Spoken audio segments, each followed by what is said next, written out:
En 1972, les Rolling Stones se sont exilés en France et ont enregistré l'un des plus grands albums de l'histoire du rock, Exile on Main Street.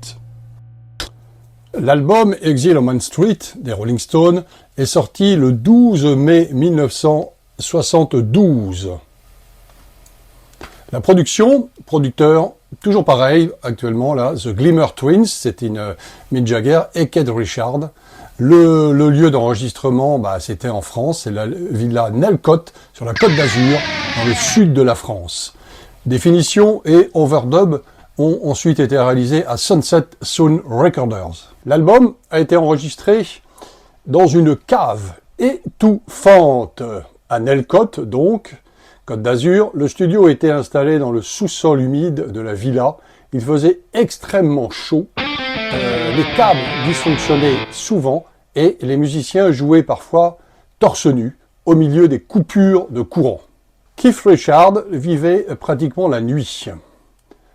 Pendant les sessions, Keith enregistrait souvent entre minuit et l'aube. Le groupe devait parfois attendre son réveil pendant des heures avant de pouvoir continuer. Le titre Tumbling Dice a demandé des dizaines de versions.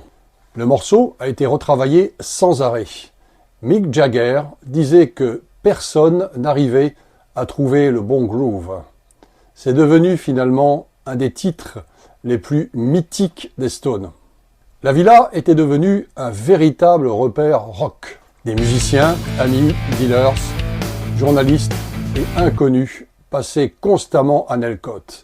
L'ambiance ressemblait plus à une fête permanente qu'à un enregistrement d'album. Au départ, beaucoup de critiques trouvaient l'album sale et confus.